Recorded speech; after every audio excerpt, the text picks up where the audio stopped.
小朋友同大朋友，你哋好。今日福音講到，耶穌對門徒講：如果你哋愛我，就要遵守我嘅誡命。之後耶穌話，佢會求父另外派一位護衛者嚟，永遠同門徒一齊。呢位護衛者就係真理之神。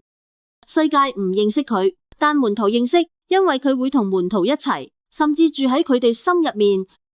耶穌又講：我唔會留下你哋做孤兒，我會返嚟你哋嗰度。雖然世界見唔到耶穌，但門徒會見到佢，因為耶穌係活着，門徒都要活着。最後耶穌講：愛我嘅人會遵守我嘅誡命，愛我嘅人，天父都會愛佢，我亦會愛佢，並將自己顯示俾佢。呢段福音真係幾深，因為耶穌開始講聖神。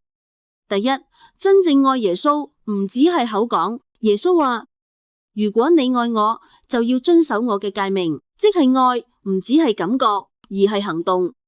第二，耶穌唔會掉低我哋，佢知道自己將要離開，但佢應許派護衛者聖神。聖神會提醒我哋，安慰我哋，幫助我哋明白天主。第三，我哋唔係孤單。耶穌講：我唔會留下你哋做孤兒，即係話，就算睇唔到耶穌，佢仍然透過聖神陪住我哋。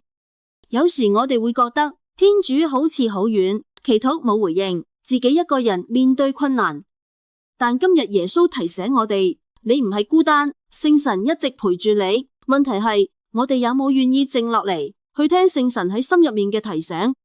主耶穌，多謝你冇離開我哋，求你派遣聖神，常常陪伴我哋，安慰我哋，帶領我哋。當我哋軟弱迷失時，求你提醒我哋，我哋永遠唔係孤單。